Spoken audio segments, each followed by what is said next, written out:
व्यत्यय येणार नाही. धन्यवाद.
23 मार्च 2022 हा अरुणदादांचा 3रा स्मृतिदिन.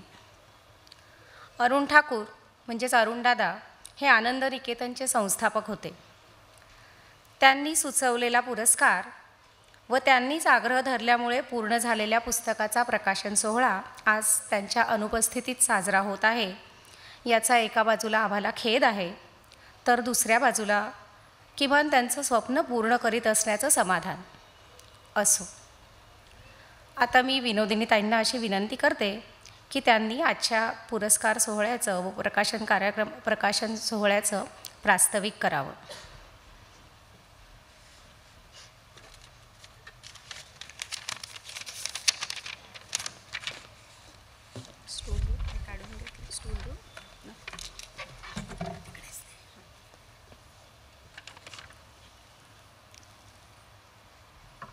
सर्वप्रथम अरुणच्या स्मृतीला विनम्र अभिवादन. आजचे प्रमुख पाहुणे सावंत सर, प्रधान सर, संस्थेचे अध्यक्ष कोके सर, पुरस्कारार्थी शिक्षक, आनंद निकेतन परिवार आणि इथे जमलेले सर्व शिक्षणप्रेमी यांना माझा नमस्कार. सुरुवातीला अगदी थोडक्यात मी शाळेबद्दल बोलणार आहे. 24 वर्षांपूर्वी म्हणजे 1998 साली बालवाडीच्या वर्गापासून आम्ही शाळेला सुरुवात केली. त्यावेळी आमच्याजवळ जागा, पैसा, इमारत, शिक्षक, विद्यार्थी यातलं काहीही नव्हतं. होतं ते फक्त चांगल्या शिक्षणाचं स्वप्न आणि ते प्रत्यक्षात उतरवण्याची जिद्द. अरुणच्या मार्गदर्शनाखाली शाळेची वैचारिक आणि सामाजिक भूमिका ठरत गेली. शिक्षण हे मुलांना शिकताना आनंददायी असेल आणि पुढच्या जीवनासाठी तसेच आपल्या समाजासाठी ते अर्थपूर्ण असेल हे महत्त्वाचं होतं. शिक्षण हे पुस्तकाला जोडलेलं नाही, तर जीवन आणि समाजाला जोडलेलं असेल. संविधानातील न्याय, समता, विज्ञाननिष्ठा, बंधुता ही सर्व स्वातंत्र्य ही सर्व मूल्य रुजवणारं शिक्षण असेल. ज्या वेळेला मुलांना वर्गामध्ये शिकवलं जाईल त्यावेळेला मुलांचे अनुभव, निरीक्षण, कृती, चर्चा, क्षेत्रभेटी अशा अनेक मार्गांचा उपयोग करून शिक्षण हे बालक केंद्री केलं जाईल. मुलांच्या विचारशक्तीला आणि कल्पनाशक्तीला चालना मिळावी, मुलांना योग्य प्रकारे सर्व विषयांचं आकलन व्हावं म्हणून शिक्षणाचं माध्यम मराठीच असेल. आणि सामाजिक ऐक्यासाठी प्रत्येक वर्गामध्ये सर्व जाती, धर्म, आर्थिक गटाची मुलं असतील आणि त्यासाठी आपली फी ही माफकच असेल. हे त्यातले काही महत्त्वाचे मुद्दे मी तुम्हाला सांगते. आणि ह्याशिवाय आपल्या शाळेची प्रयोगशीलता टिकून राहावी म्हणून आम्ही सरकारी अनुदान घेणार नाही, फक्त सरकारची मान्यता घेऊ. अशा सर्व गोष्टी आम्ही ठरवल्या. आता ह्या सर्व गोष्टी म्हणजे ह्या अटी आम्हीच आमच्यावर लादून घेतल्या होत्या आणि अशा अटी असताना शाळेची उभारणी करणं ही काही सोपी गोष्ट नव्हती. पण आम्हाला मित्रपरिवाराची चांगली साथ मिळाली, अनेक जणांचं मार्गदर्शन मिळालं. ह्या शिक्षणावर विश्वास असणारे पालक आमच्यासोबत आले, त्यांनी मुलं आमच्या शाळेमध्ये घातली. शाळेमधल्या शिक्षणाचा चांगला रिझल्ट दिसतो आहे असं लक्षात आल्यावर अनेक हितचिंतकांनी आम्हाला आर्थिक पाठबळ दिलं. आणि सर्वात महत्त्वाचं म्हणजे ह्या स्वप्नामध्ये स्वतःला झोकून देऊन अगदी मनापासून काम करणाऱ्या आमच्या ताई म्हणजे आमच्या सर्व शिक्षिका आम्हाला मिळाल्या. आणि ह्या सगळ्यातूनच शाळा हळूहळू पुढे येत गेली. मग त्यामुळेच आम्हाला 8 वेळेला भाड्याच्या जागेमध्ये शाळा चालवून शेवटी का होईना पण आमच्या स्वतःच्या जागेत शाळा आणता आली. टप्प्याटप्प्याने जसं आर्थिक पाठबळ मिळेल त्याप्रमाणे एक छोटी इमारत उभी राहिली. नंतर शाळा एक मजा आणि सहज शिक्षणाची प्रयोगशाळा अशी 2 पुस्तकं प्रकाशित झाली. शाळा एक मजा ह्याच्यामध्ये शाळेची संकल्पना लिहिलेली आहे आणि सहज शिक्षणाची प्रयोगशाळा याच्यामध्ये शाळेच्या सर्व उपक्रमांची सविस्तर माहिती दिलेली आहे. या सगळ्या मार्गातून महाराष्ट्रभरामध्ये शाळेचं चांगलं नाव झालं.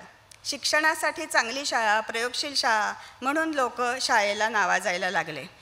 अर्थातच ह्या सर्व उभारणीमध्ये अरुणचा मोठा वाटा आहे. अशा सगळ्या उभारणीमध्ये आणि प्रवासामध्ये ज्या वेळेला आमच्या शाळेला 20 वर्ष पूर्ण झाली, तो एक महत्त्वाचा टप्पा होता. आणि त्या टप्प्यावरच आजचे जे 2 कार्यक्रम आज आपण इथे करत आहोत, त्या 2 टप्प्यांची रुजवात तिथे होती. आणि त्याची मूळ कल्पना ही पण अरुणचीच होती. जेव्हा शाळेला 20 वर्ष पूर्ण झाली, त्यावेळेला हळूहळू समाजाने पण शाळेची दखल घ्यायला सुरुवात केली. म्हणजे शाळेला आणि शाळेतल्या शिक्षिकांना वैयक्तिक असे पुरस्कार मिळायला लागले. आणि आपल्याला माहीतच आहे की जेव्हा पुरस्कार मिळतो त्याचा अर्थ समाजाने आपल्याला मान्यता दिलेली आहे आणि त्यामुळे आपल्याला आपल्या कामामध्ये अजून उत्साह येतो, अजून हुरूप वाढतो. आणि जेव्हा असं लक्षात आलं की पुरस्कारामुळे लोकांपर्यंत शाळा पोचते आहे आणि आपला उत्साह वाढतो आहे, त्यावेळेला अशी एक कल्पना अरुणने मांडली की आपणही आता एखादा पुरस्कार सुरू करायला पाहिजे. वंचित मुलांसाठी धडपडून काम करणाऱ्या अशा शिक्षकाला किंवा संस्थेला आपण पुरस्कार देऊन आपल्याशी जोडायला पाहिजे. त्यांच्या पाठीवर शाबासकीची थाप द्यायला पाहिजे, त्यांना शुभेच्छा द्यायला पाहिजेत आणि एकमेकांबरोबर पुढे जायला पाहिजे. तर ही कल्पना त्यांनी मांडली होती आणि आमची त्याबद्दल चर्चाही सुरू होती. पण दुर्दैवाने मधल्या काळामध्ये अरुणच आपल्याला सोडून गेला.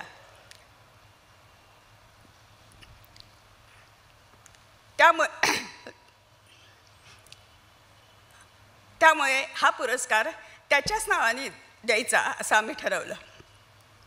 त्याचप्रमाणे आपल्या शाळेचे सर्व उपक्रम अनेक शिक्षकांपर्यंत आणि पालकांपर्यंत पोचावेत म्हणून आपल्या शाळेचं पुस्तक इंग्रजीमधून यावं ही पण अरुणची इच्छा होती. आणि आज पुस्तक प्रकाशनाच्या रूपाने आपण त्याची ही इच्छा पूर्ण करत आहोत. जेव्हा पुरस्कार द्यायचा ठरवला त्यावेळेला सर्वात पहिलं नाव आमच्या मनामध्ये जीवनशाळांचंच आलं. कारण नर्मदा बचाव आंदोलनाशी अरुणचा जिव्हाळ्याचा संबंध होता आणि आम्हाला सर्वांनाही जीवनशाळेचा वाटचाल, त्यांचा संघर्ष आणि निर्माण याची कल्पना होती. एका वर्षी तर आम्ही आमच्या मुलांना घेऊन नर्मदेच्या धडगावच्या शाळेत पण गेलो होतो. तिथे आम्ही त्यांच्या मुलांबरोबर 15 ऑगस्टचा स्वातंत्र्य दिनही साजरा केला होता. या सगळ्या पार्श्वभूमीमुळे पहिला पुरस्कार हा नर्मदा जीवनशाळांना द्यायचा हे आम्ही एकमताने ठरवलं. त्यानंतर मी आणि रोहिणी ठाकूर प्रत्यक्षात तिथे जाऊन मेधाताईंशी, लतिकाताईंशी बोलून ह्या पुरस्काराची माहिती दिली आणि त्यांनी अगदी आनंदाने पुरस्कार स्वीकारण्याचं सांगितलं. ज्या वेळेला खरं म्हणजे हा कार्यक्रम मागच्या वर्षीच होणार होता आणि आपली सगळी तयारी पण झाली होती, पण कोविडच्या बंधनामुळे त्यावेळेला तो कार्यक्रम होऊ शकला नाही, म्हणून तो आपण आज घेत आहोत. दुसऱ्या पुरस्कारासाठी वेगवेगळ्या माध्यमातून आम्ही चांगल्या शिक्षकांचा शोध घेत होतो. असं ठरवलं होतं की आपणच योग्य व्यक्तीपर्यंत पोचायचं, अर्ज मागवून पुरस्कार द्यायचे नाहीत. आणि म्हणून आम्ही बरीच शोधाशोध करत असताना आमचे शिक्षक मित्र फारुख काझी यांच्या माध्यमातून आम्हाला तांबोळी सरांच्या कामाची माहिती मिळाली. माहिती तर आम्हाला आवडली होतीच. त्यानंतर मी आणि आमच्या शाळेच्या दीपाताई प्रत्यक्ष त्यांच्या गावाला जाऊन त्यांचं काम बघून आलो आणि त्यांच्या कामाचं महत्त्व जाणून दुसरा पुरस्कार आम्ही तांबोळी सरांना जाहीर केला. अर्थातच त्यांनीही हा पुरस्कार स्वीकारण्यासाठी आनंदाने मान्यता दिली. हा पुरस्कार देण्यासाठी किंवा आपल्या पुस्तकाचं प्रकाशन करण्यासाठी आम्ही अशा व्यक्तींना बोलवण्याची मनापासून आमची इच्छा होती की ज्यांचं आपल्या शाळेवर प्रेम आहे, शाळेच्या सुरुवातीपासून जे आपल्याशी जोडले गेलेले आहेत आणि शिक्षण क्षेत्रात ज्यांचं मोलाचं काम आहे. आणि त्याच्यासाठी आम्ही शिक्षणाचा सखोल विचार करणारे आमचे 2 खरं म्हणजे परिवारातले सदस्यच प्रधान सर आणि सावंत सर यांच्याशी संपर्क केला आणि त्यांनी आमच्या प्रस्तावाला लगेच मान्यता दिली. आमच्या विनंतीला मान देऊन हे सर्वजण आज इथे उपस्थित आहेत. त्यांचं मी मनापासून स्वागत करते आणि आभारही मानते. धन्यवाद.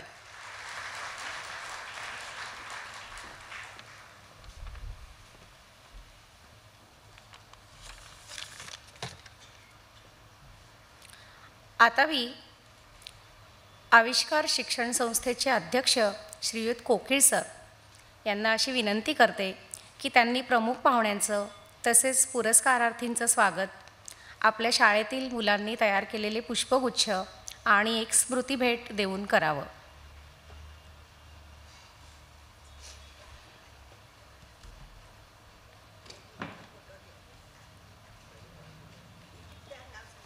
सावंत सरांचं स्वागत करावं. आपले प्रमुख पाहुणे श्रीयुत विवेक सावंत सर. आता श्रीयुत प्रधान सरांचं स्वागत करावं. आपले आणखीन एक प्रमुख पाहुणे श्रीयुत हेमचंद्र प्रधान सर, डॉक्टर हेमचंद्र प्रधान सर. जीवनशाळेच्या पुरस्कारासाठी त्यांचे 2 शिक्षक प्रातिनिधिक स्वरूपात आलेले आहेत. त्यांचं स्वागत करावं. श्रीयुत सुकलाल सीमा पावरा आणि मांजू फोगल्या पावरा यांचं स्वागत करावं.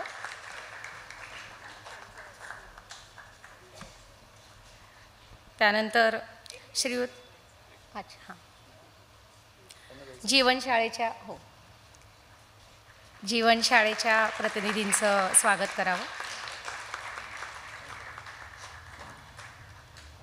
त्यानंतर आपले यावर्षीचे पुरस्कारार्थी श्रीयुत पैगंबर तांबोळी सर यांचंही स्वागत करावं.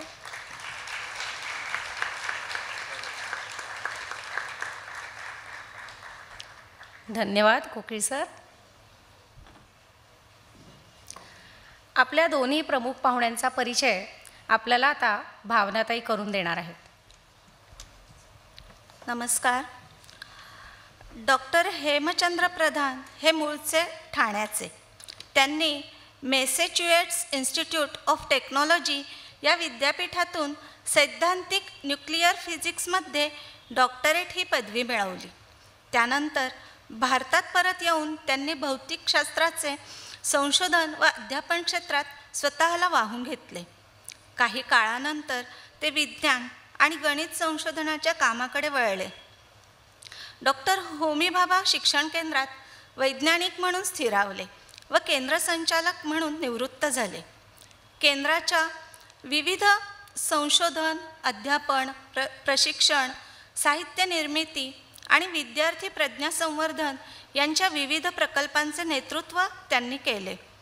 निवृत्तीनंतर भारत सरकारचे राजा रामन्ना फेलो म्हणून मुंबई विद्यापीठातील centre for excellence in basic sciences या संस्थेत व होमी भाभा केंद्रात कार्यरत होते. मराठी विज्ञान परिषदेचे ते 8 वर्ष उपाध्यक्ष होते व मराठी विज्ञान परिषदेच्या मासिक पत्रिकेचे संपादक देखील होते. ते महाराष्ट्र राज्य विश्वकोश मंडळाचे सदस्य होते. तसेच ग्राममंगल या संस्थेचे अध्यक्ष म्हणून देखील त्यांनी काम पाहिलेले आहे. आज ते महाराष्ट्रातील वैज्ञानिक, विज्ञान, गणित या विषयावरील लेखक, शिक्षणतज्ज्ञ, प्रेरक अध्यापक म्हणून ओळखले जातात. नुकताच त्यांना कुसुमाग्रज प्रतिष्ठानचा 2022चा ज्ञान विज्ञान क्षेत्रातील गोदा गौरव पुरस्कार लाभला आहे. ते आज आपल्याला प्रमुख पाहुणे म्हणून लाभले हे आपल्यासाठी अत्यंत अभिमानास्पद बाब आहे.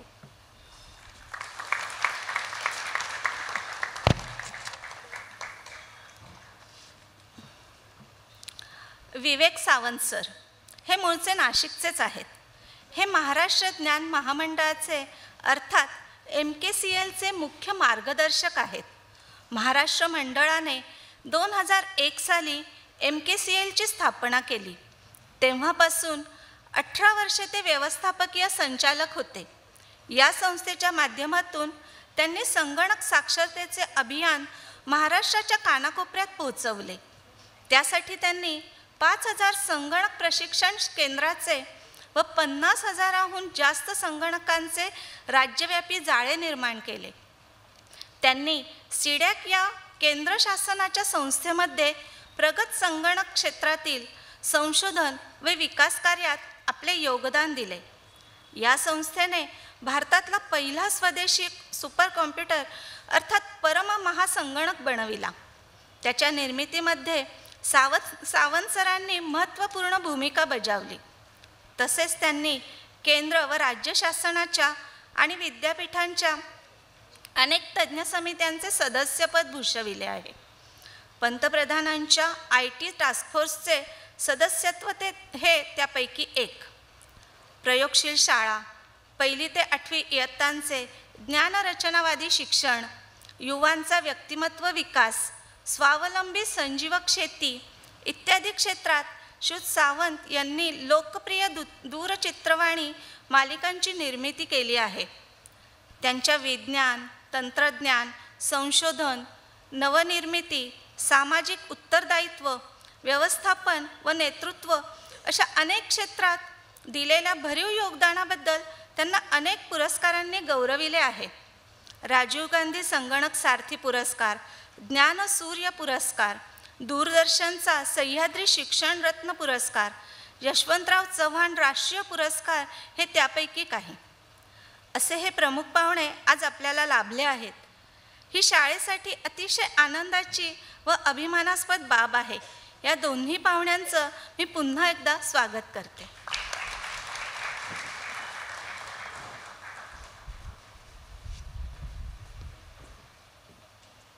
धन्यवाद भावनाताई. अशा विद्वान आणि कार्यक्षम लोकांशी जोडलं जाणं ही आनंद निकेतनची सर्वात मोठी संपत्ती आहे असं मला वाटतं. अरुणदादांच्या कामाबद्दल आता आपण थोडक्यात जाणून घेणार आहोत. खरं म्हणजे त्यांच्या कामाबद्दल, त्यांच्या व्यक्तिमत्वाबद्दल आपण बोलावं तेवढं थोडंच आहे. त्यासाठी आपण एका ध्वनिचित्रफितीची मदत घेणार आहोत आणि एका ध्वनिचित्रफितीद्वारे आपण अरुणदादांच्या व्यक्तिमत्वाबद्दल थोडक्यात जाणून घेणार आहोत.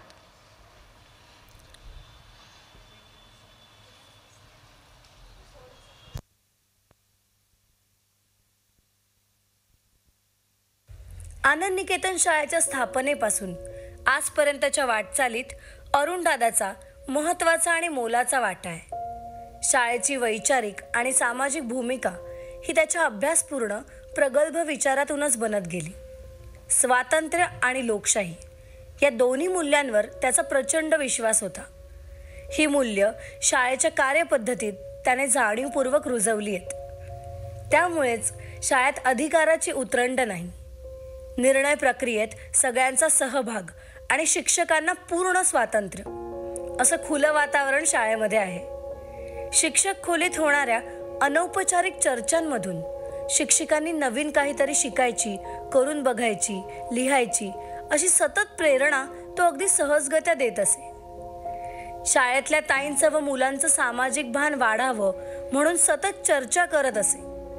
राजकीय किंवा सामाजिक प्रश्नांपासून आपण अलिप्त राहणं हे योग्य नाही. उलट ते समजून घेऊन आपण त्याबद्दल योग्य भूमिका घ्यायला हवी हे आम्ही सगळे त्याच्याकडूनच शिकत गेलो. समाजाशी जोडणी हा त्याचा अत्यंत जिव्हाळ्याचा विषय. त्यामुळे नाशिकमध्ये कोणी सामाजिक कार्य करणारी व्यक्ती आली की त्यांना शाळेत बोलावून मुलांना त्यांच्याशी गप्पा मारायची एकही संधी कधी हुकली नाही. टीचर आणि व्हॉट इज वर्थ टीचिंग या शिक्षण विषयक चांगल्या पुस्तकांचे त्याने अनुवाद केले. त्यापैकी टीचर या जगप्रसिद्ध पुस्तकाच्या अनुवादामुळे महाराष्ट्रभरातील शिक्षकांमध्ये त्याची ओळख निर्माण झाली. मराठी शाळांच्या आंदोलनामुळे ती ओळख अजूनच व्यापक बनली. जेव्हा सरकारने मराठी शाळांना मान्यता देणंच बंद केलं तेव्हा महाराष्ट्रातील सरकारी अनुदान नको असणाऱ्या अनेक शाळांनी एकत्र येऊन मान्यतेसाठी मोठा लढा उभारला. या लढ्याच्या नेतृत्वाच्या गटात अरुणदादा आघाडीवर होता. त्यासाठी त्याने आझाद मैदानात उपोषणही केलं आणि सरकारला या सर्व शाळांना मान्यता द्यायला भाग पाडलं. इतिहास हा विषय शिकवावा तो अरुणदादानेच. इतिहास हा त्याचा आवडता जिव्हाळ्याचा विषय. त्याच्याकडे ऐतिहासिक संदर्भांचं भांडारच होतं. स्थानिक इतिहासाचा जागतिक संदर्भ सांगून इतिहासाचा एक वेगळाच पट तो मुलांसमोर उलगडत असे. शिकवताना वेगवेगळ्या व्हिडिओ क्लिप्स, चित्रपट याचाही तो भरपूर वापर करत असे. इतिहास का आणि कसा शिकवायचा याची मांडणी अनेक शाळातल्या शिक्षकांपुढे त्याने केली होती. शाळा हा त्याच्या आयुष्यातला महत्त्वाचा टप्पा होताच. मात्र त्यापूर्वी अगदी वयाच्या 20व्या वर्षापासूनच तो सामाजिक कामात सक्रिय होता. राष्ट्रसेवा दलाच्या माध्यमातून त्याने कामाची सुरुवात केली. मराठवाडा विद्यापीठाच्या नामांतर आंदोलनात भाग घेतल्याने 8 दिवस तुरुंगवासही भोगला. बहुजन समाजाच्या अनेक प्रश्नांवर काम करण्यासाठी त्याने समता आंदोलन या संघटनेची स्थापना केली. या माध्यमातून साथी मोहम्मद खडस यांच्याबरोबर सफाई कामगारांच्या वस्त्यांमध्ये फिरून त्यांच्या परिस्थितीचा आणि प्रश्नांचा सखोल अभ्यास केला. त्यावर नरक सफाईची गोष्ट हे पुस्तक लिहिलं. नाशिकमध्ये समता आंदोलनाने मनपा शाळेतल्या मुलांना चांगलं शिक्षण आणि योग्य सुविधा मिळाव्यात म्हणून लढा उभारला होता. अत्यंत प्रतिकूल परिस्थितीत 10वी उत्तीर्ण होणाऱ्या विद्यार्थ्यांना एकलव्य गौरव पुरस्कार देण्याची त्याने सुरुवात केली. गांधीजीच्या विचारांचा त्याच्यावर खूप प्रभाव होता. त्यावर त्याने अभ्यासपूर्ण अनेक लेख लिहिले, व्याख्यानं दिली. शाळेतल्या मुलांनाही गांधी विचार समजावा यासाठी तो प्रयत्नशील असे. अरुण दादाला साथी राम आपटे गौरव पुरस्कार, सुनंदा अवचट संघर्ष सन्मान, उपक्रमशील इतिहास शिक्षक असे पुरस्कार मिळाले. तर त्याच्या शिकवण्यायोग्य काय आहे या पुस्तकाला यशवंतराव चव्हाण प्रतिष्ठानाचा पुरस्कार प्राप्त झाला. अरुण दादाच्या व्यक्तिमत्वाला अनेक आयाम होते.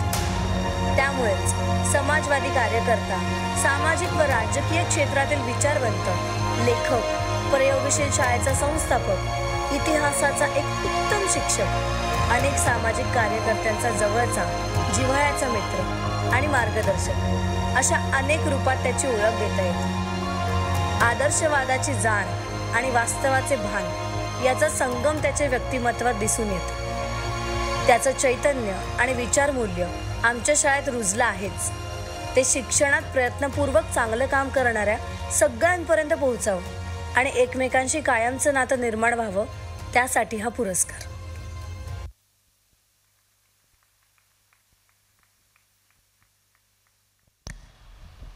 मोठी माणसं आपल्या कामाच्या रूपाने अजरामर होतात ती अशी.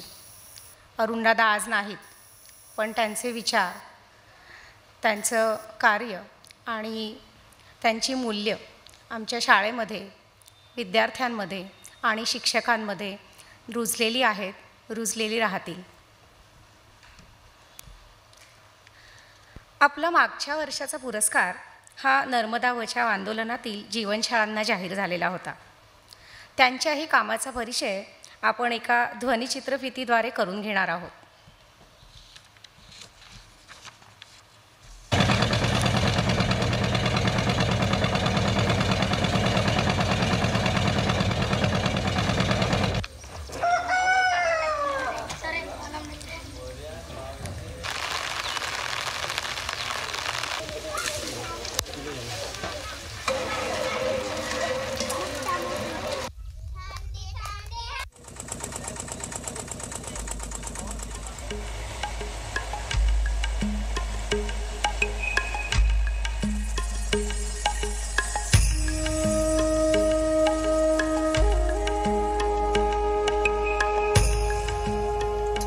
घाटी में जब 1985 से कार्य शुरू हो गया, तब एक एक मुद्दे पर जो जांच हुई उसमें से ये निकला कि इस पूरे क्षेत्र में कोई भी शाला सरकार की तरफ से चलाई नहीं जाती है. न प्राथमिक शाला, माध्यमिक का तो नाम ही नहीं.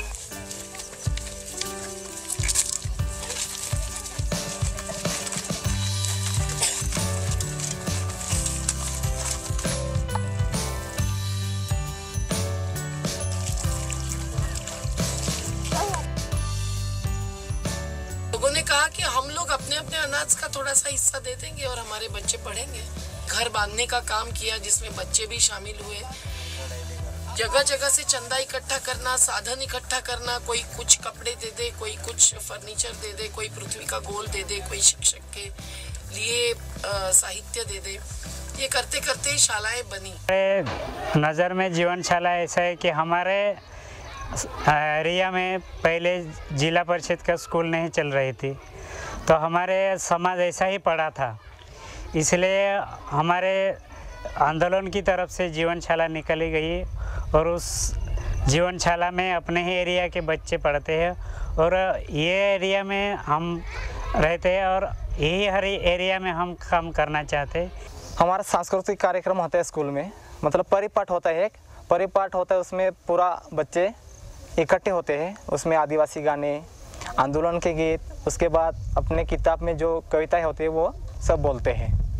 कई शाला डूब भी गई। जब डूब आई तो चिमलखड़ी के शाला में बच्चों ने ऐसा सामना किया उभरते पानी का कि एक बाजू बिजा जुगलिया डाया की मौत हो गई थी, जिन्होंने कहा था कि पानी चढ़ेगा तो मैं दम तोड़ूंगा, और उन्हीं की जमीन पर शाला बसी हुई थी। तो बच्चों ने शाला छोड़ना मना कर दिया। पुलिसों ने खींचकर बच्चे जो छत पर चढ़ के बैठ गए और डूबेंगे पर हटेंगे नहीं नारे देते रहे, उनको खींचकर पूरा पहाड़ चढ़ाकर ऊपर लेकर पुलिस कस्टडी में रखा जब तक डूब नहीं उतरी तब तक। ये बच्चे हर बार आंदोलन में शरीक होते गए। कई बच्चे पढ़ने के लिए गए तो हमारे गांव वाले भी सोचे कि हम भी पढ़ने रखे बच्चों को, तो हमारे माँ बाप ने हमको पढ़ने के लिए महाराष्ट्र जीवनशाला में भेजे।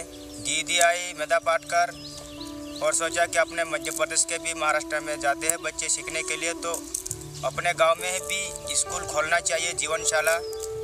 उधर पढ़ेंगे तो उधर तो महाराष्ट्र भाषा में पढ़ाई होती है, तो अपने एमपी में इधर खोलना चाहिए करके 2004 से नर्मदा बादल में जीवनशाला चालू की है। 2004 ये तय किया गया कि आखिर समाज के साथ मिलना जुलना है, समाज में जाना है, उसका हिस्सा बनना है। तो जो सार्वजनिक अभ्यासक्रम है उसके साथ साथ इसको हम एक्स्ट्रा करिकुलर एक्टिविटीज कहते हैं, उसमें खेती है, उसमें बच्चों की शिक्षा चित्रकला शिल्पकला के द्वारा है, कुछ साधन बनाना है, आंदोलन के बारे में पढ़ना और आंदोलन के कार्यक्रमों में शामिल होना है। ये सब भी बच्चों को आना चाहिए, वो एक अभ्यासक्रम का ही पाठ्यक्रम का ही हिस्सा मानना चाहिए।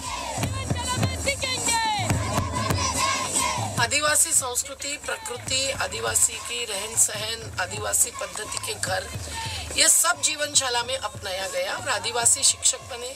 हमारे जो शहीद हुए आंदोलन में उनके पुण्यतिथियां मनाना, लता की जो डूब गई, शोभा वाग की जो धंसकर पानी में गई कार्यकर्ती, या रहमल वसावे जिसको गोलीबार से जिसकी हत्या की गई सरकार से, और साथ साथ बाबा साहेब अम्बेडकर, महात्मा गांधी और बिरसा मुंडा, टंट्या भील, इनकी बातें भी बच्चों तक पहुंचाना, ये एक जीवनशाला का उद्देश्य रहा है, कर्तव्य रहा है।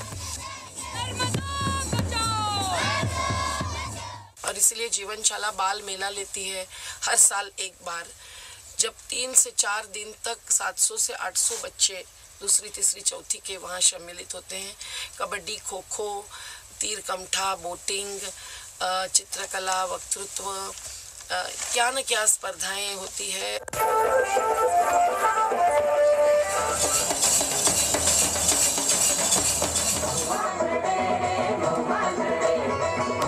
इतने बच्चे जो कि एथलीट्स भी बने हैं, 15-20, एक को 17 गोल्ड मेडल्स मिले हैं। ऐसे आदिवासी क्षेत्र के बच्चे हमारे बेस्ट रनर्स होने के कारण क्रीड़ा प्रबोधिनी में महाराष्ट्र में कहीं अपना शिक्षा का पुरस्कार पाते हैं और बाल मेला में भी अपना प्रावीण्य दिखाते हैं।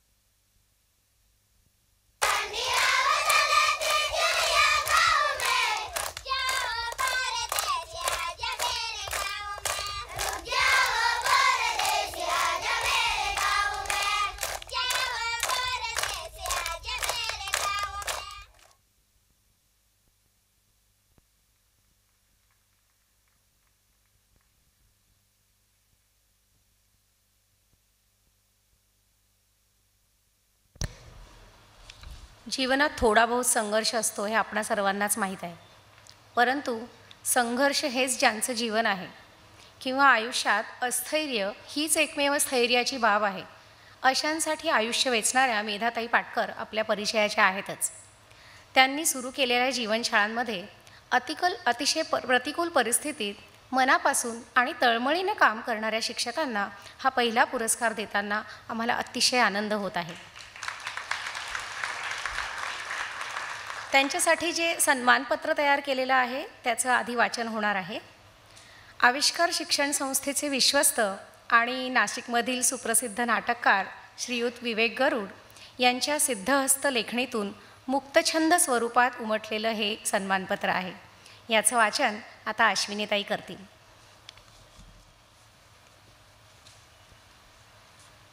नमस्कार. प्रति विश्वस्त, व्यवस्थापक, शिक्षक, कर्मचारी, कार्यकर्ते व परिवार, नर्मदा नवनिर्माण अभियान, नर्मदा जीवनशाळा. तुम्ही स्वीकारल्या नाहीत रूढ आणि वळलेल्या वाटा. रोजच्या जगण्याचा भाग केलात तुम्ही शाळेला, वेगळा न काढता येणारा. तुम्ही अर्क काढलात 35 वर्षांच्या संघर्षाचा. तोच तुमचा अभ्यासक्रम. सार्वजनिक व सामाजिक आयुष्य शिकवणारा, आदिवासी जीवनशैली, शेती, आयुष्याच्या बरोबरीने चालणाऱ्या कला, खेळ, रक्तात जिद्द आणि जन्मजात लढाऊपणा असलेली पुढची प्रत्येक पिढी राष्ट्रीय पातळीवर सहज जिंकते, पदकांची लयलूट करते. एका नकारातून हजारो सकार निर्माण करते. बलिदान देणाऱ्या लढवय्या कार्यकर्त्यांचं स्मरण हेच तुमचे सण समारंभ. नाठाळ सरकारी धोरणानं छतापर्यंत बुडालेल्या वस्त्या तुकारामाच्या पोथीसारख्या तरंगल्या, पुन्हा उभारल्या, भरारल्या. घरटी एक वीट पुरेशी होती जीवनशाळांची साखळी बांधायला. नर्मदा मैयाला म्हणे येऊन मिळतात 999 प्रवाह. जीवनशाळेच्या ठाय लयीतल्या प्रवाहाला येऊन मिळणारे प्रवाह हजारभर. नर्मदा खोऱ्यात दिसत असे म्हणे युगानुयुगे भळाभळा वाहणारी जखम घेऊन फिरणारा अश्वत्थामा. स्वतःच्या दुःखावर आपणच मलमपट्टी बांधत वेगळे आयुष्य जगणारे तुम्ही आणि म्हणून भरून निघालेली त्यांची चिरंतन जखम. तुमची जिद्द, चिकाटी, संघर्ष, निष्ठा सलाम करण्यायोग्य अशी की नर्मदा मैयानंच परिक्रमा करावी जीवनशाळांची. या प्रेरणादायी कहाणी घडवणाऱ्या जीवनशाळेला पहिला अरुण ठाकूर स्मृती पुरस्कार देताना आम्हाला अभिमान वाटत आहे.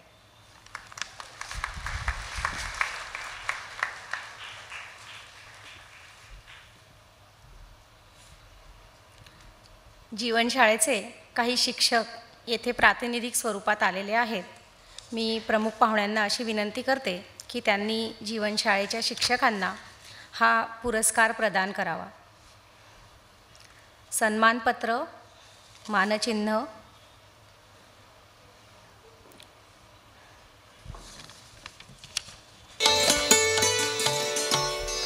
श्रीयुत सुखलाल पावरा,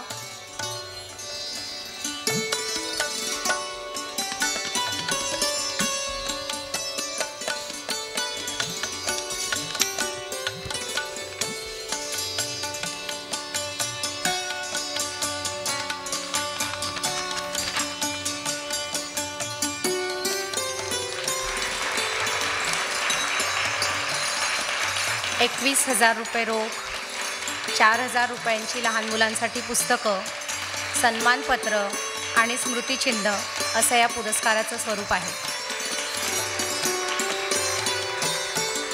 स्मृतिचिन्ह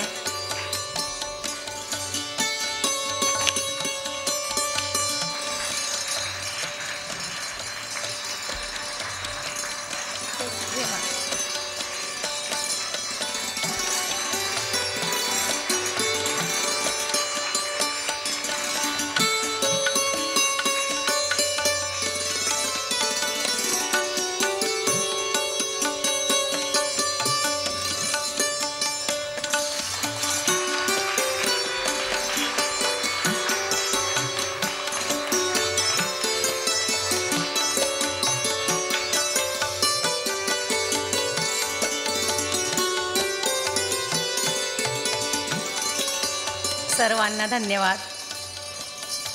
मान्यवरांचे आभार.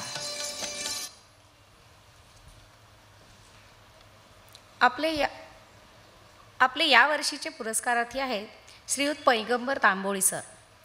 त्यांच्याही कामाचा परिचय आपण एका ध्वनिचित्रफितीद्वारे करून घेणार आहोत.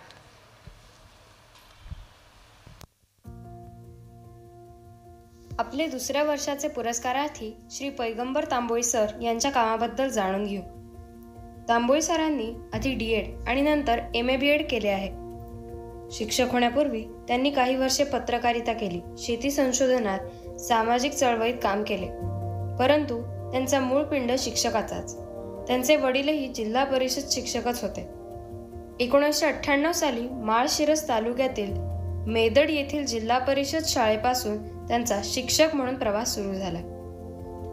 मुलांच्या व्यक्तिमत्व विकासासाठी प्रयत्न करतानाच त्यांनी शिष्यवृत्ती परीक्षा, क्रीडा स्पर्धा, विज्ञान प्रदर्शन यातही मार्गदर्शन केले. अनेक शाळांमध्ये वृक्ष संवर्धनाचे काम उभे केले. जवळच तुपे वस्तीवर गोठ्यात भरणाऱ्या एक शिक्षकी शाळेची जबाबदारी घेतली. शाळेत अनेक चांगले उपक्रम राबवून पालकांचा विश्वास संपादन केला. लोकसहभागातून शाळा वाढवत नेऊन नावारूपाला आणली. त्याबद्दल त्यांना सर फाउंडेशनचा पुरस्कारही मिळाला. ज्या शाळेतून त्यांचे वडील मुख्याध्यापक म्हणून निवृत्त झाले त्याच शेजबाबूळ शाळेत त्यांची जून 2018 साली बदली झाली. इथे त्यांनी ढोल ताशाच्या तालावर पाढे पाठांतर, स्वच्छता एक्सप्रेस, 100 चौरस मीटर क्षेत्रात उठावाचे नकाशे तयार करणे असे अनेक अभिनव उपक्रम सुरू केले. मुलांना आकाश दर्शनाची आणि त्याबाबतच्या नोंदी ठेवण्याची गोडी लावली. यातून मुलांचा खगोल विज्ञानाकडे बघण्याचा वेगळा दृष्टिकोन निर्माण झाला. त्यांच्या प्रयोगशीलतेला प्रसिद्ध पर्यावरण तज्ज्ञ अरुण देशपांडे यांच्या विज्ञान ग्रामची जोड मिळाली. त्यातून त्यांनी मुलांमध्ये संशोधनाची आवड निर्माण केली. त्यातून मुलांनी बोकड शक्तीवर वीज निर्मितीचा प्रकल्प उभारला. याची राष्ट्रीय पातळीवर दखल घेतली गेली. 7 विद्यार्थ्यांना doctor APJ Abdul Kalam children creativity and ignited minds पुरस्कार मिळाला.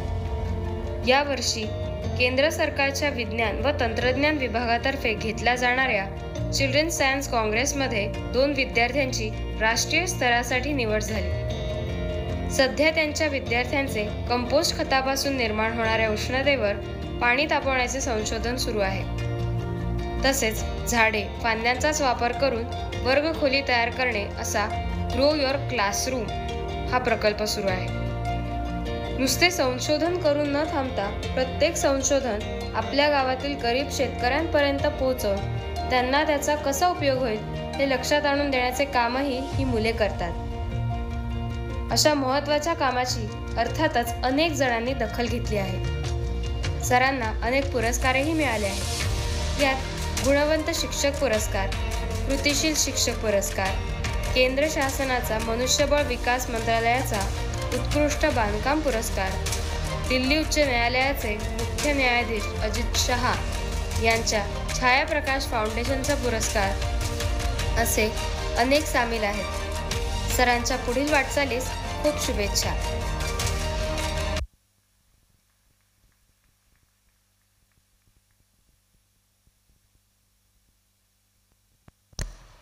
परीक्षेत विचारलेल्या प्रश्नांची अचूक उत्तरं लिहिणं हे काही खरं शिक्षण नाही बरं का, की ज्यामुळे प्रश्न पडतात व ते आपल्याला प्रश्नांची उत्तरं शोधायला भाग पाडतं. समस्या परिहार म्हणजेच प्रॉब्लेम सॉल्व्हिंग करायला शिकवतं. तांबोळी सरांच्या शाळेमध्ये या सर्व गोष्टी घडतात. मुलं केवळ प्रयोगशाळेतच प्रयोग करत नाहीत, तर त्यांनी आपल्या आसपासच्या परिसरालाच प्रयोगशाळा बनवलं आहे. त्यातील समस्या शोधून त्याच्यावर मार्ग काढलेले आहेत आणि या संशोधनाचा, त्यांच्या अभ्यासाचा उपयोग त्यांच्या गावकऱ्यांसाठी सुद्धा होतो आहे. ह्यालाच तर खरं शिक्षण म्हणतात. त्यांना मार्गदर्शन करणाऱ्या तांबोळी सरांना हा पुरस्कार देताना आम्हाला अतिशय आनंद होतो आहे. त्यांच्यासाठी जे मानपत्र लिहिलं आहे त्याचं वाचन पुन्हा एकदा अश्विनीताई करणार आहेत.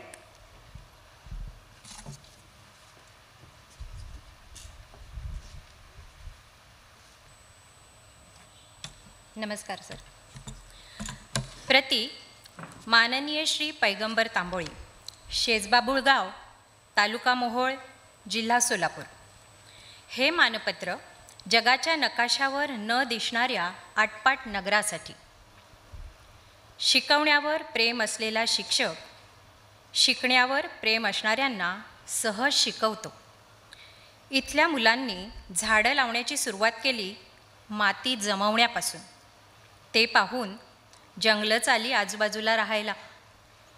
चांगला शिक्षक भर देतो अचूक उत्तर देण्यापेक्षा अचूक प्रश्न विचारणारं. म्हणून ही मोकळ्या आकाशाखाली राहणारी मुलं मैत्री करतात आकाशाशी. आकाश वाचतात, नातं जोडतात, बालवैज्ञानिक होतात, अचूक प्रश्न घेत जगभर पोचतात. त्याला माहिती आहे की शिकवणं म्हणजे प्रवासाचे रस्ते शोधायला मदत करणं. मुलं विज्ञानग्रामला दुसरं घर म्हणतात, मानतात. घरांच्या रुपायनावर मुलंच काम करतात. अशक्य वाटणारी किंमत यांच्या गणितात बसते. शेती, बोकड शक्तीवर वीज, स्वतःचे वर्ग स्वतः आखतात, बांधतात. हा शिक्षक स्वतःच्या शिकवण्यापेक्षा स्वतःच जास्त शिकत जातो. म्हणून इथली मुलं, पालक, गावकरी स्वतःच बांधतात त्यांच्या बरोबरीनं त्यांची शाळा. ते रुपायन, तो आराखडा, नकाशावर नसलेल्या वस्तीच्या ठिपक्यातून तालुका, जिल्हा, राज्य करत मनाची मशागत करायला हृदय मोठं लागतं. ते आहे. इथल्या मुलांच्या भाषेवर जाऊ नका. उच्चार, लहेजा सोडून द्या. त्या छोट्यांच्या मोठ्या कथा आता भारतभर स्फूर्ती देत आहेत. त्याला माहिती आहे की शिक्षण निराळं आहे. ढोल, ताशे, पडघम वापरतात गणिताशी मैत्री करायला, तालावरचे पाढे म्हणायला. हे सर्व शिक्षण आयुष्यभरासाठी कायमस्वरूपी शिदोरी. स्वतःची वाट सापडलेल्या या जगावेगळ्या शाळेच्या मुलखावेगळ्या गुरुजींना सादर प्रणाम.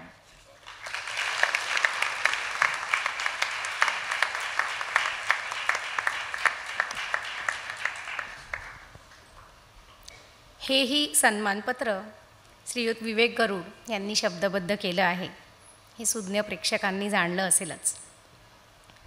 चांगले सामर्थ्यशाली शब्द आपल्याला पुढचं काम करायला हुरूप देतात, शाबासकीची थाप देतात. आता मी प्रमुख पाहुण्यांना अशी विनंती करते की त्यांनी तांबोळी सरांना यावर्षीचा पुरस्कार प्रदान करावा.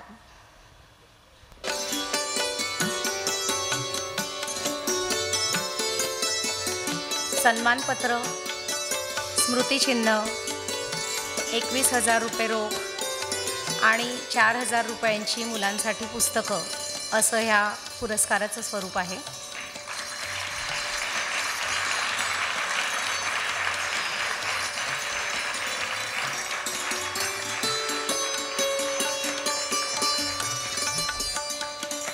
आपल्याला एका ग्रुप फोटोसाठी दोन्ही सन्मान चिन्ह होते.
मान्यवरांचे आभार आणि पुरस्कारार्थींचं अभिनंदन.